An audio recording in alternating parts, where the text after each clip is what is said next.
What's going on, everybody? Brian Mann here, hands-on auto training. Guys, I got a couple people that were telling me about wanting me to share my thought process, so I try to. Guys, there's all kinds of stuff going around up here, so I can't keep up with it myself. So me trying to talk to you and tell you about it, that's interesting. But guys, today we got a 2012 Jeep Grand Cherokee, has a four-wheel drive issue.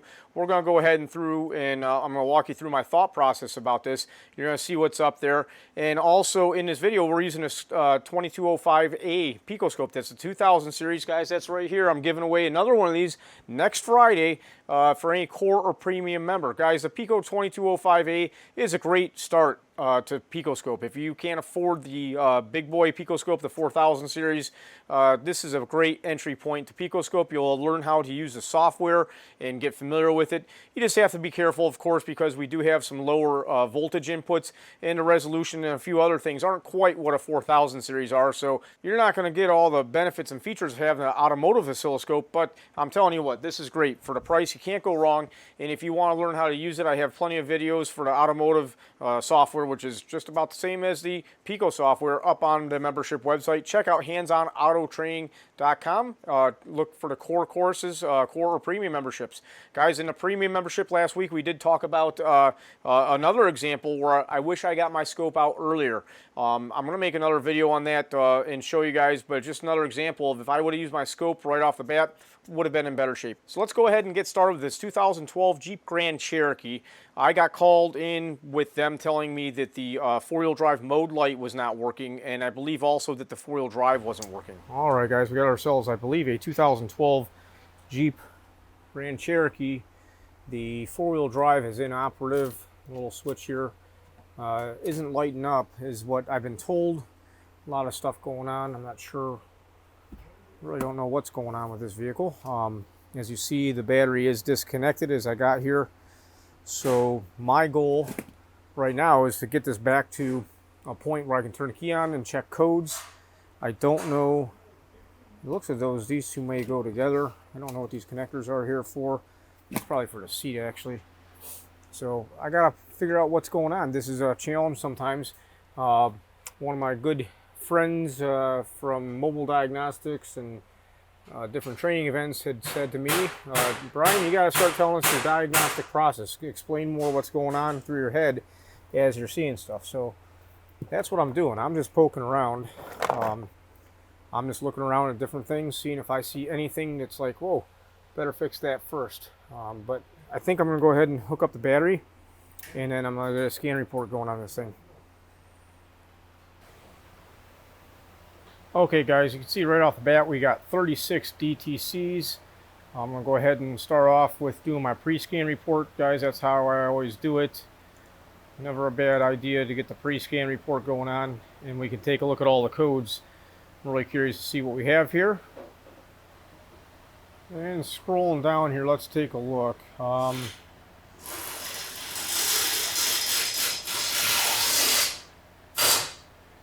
All kinds of stuff going on with the airbags, of course, but this big one here is lost communication with the gear shift module. TCMU0103 active. So let's take a look here. Going back at our diagram, you see here we have no communication with the ESM. Let's go ahead and take a look inside this vehicle. I didn't poke around underneath the hood yet, see if anything looked like it was amiss here. I see a whole lot there, but let's go ahead and make sure that the drivetrain control module is plugged in. That is, I believe, this module. Oh, this is kind of a mess, huh? There's that guy there.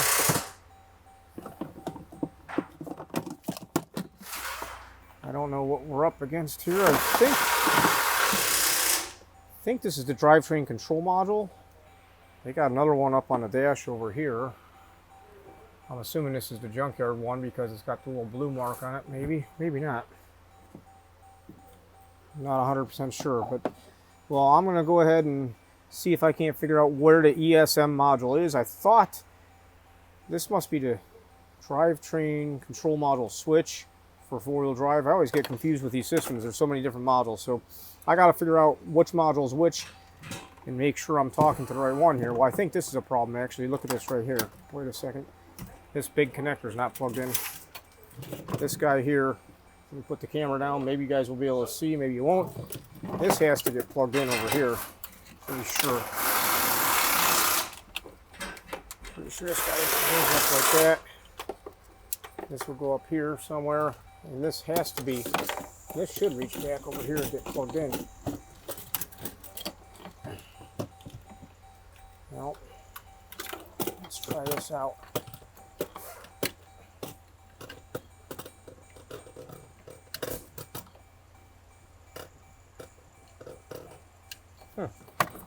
That's not the right connector.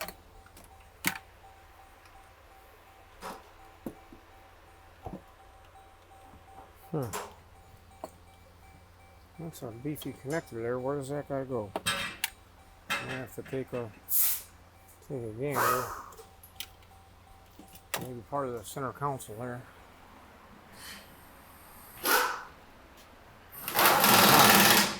So that one goes there.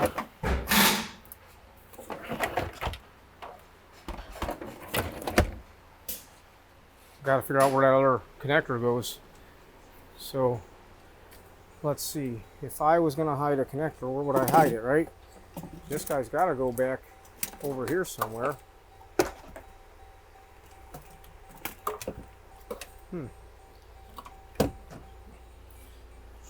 It's like playing with Legos or something, right? All right. So there's this guy over here. I didn't realize that's where that was. So I'm going to go ahead and plug this in over here.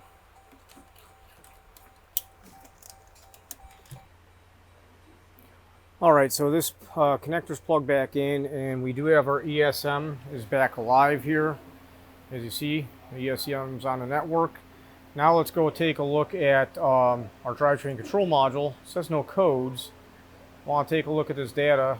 Just going to look around and see if I see anything out of whack here. I'm just taking a look at all the data PIDs myself. I want to see if something looks weird. There is this terrain request switch. It says position is 0 auto. Let me go ahead and adjust that position there.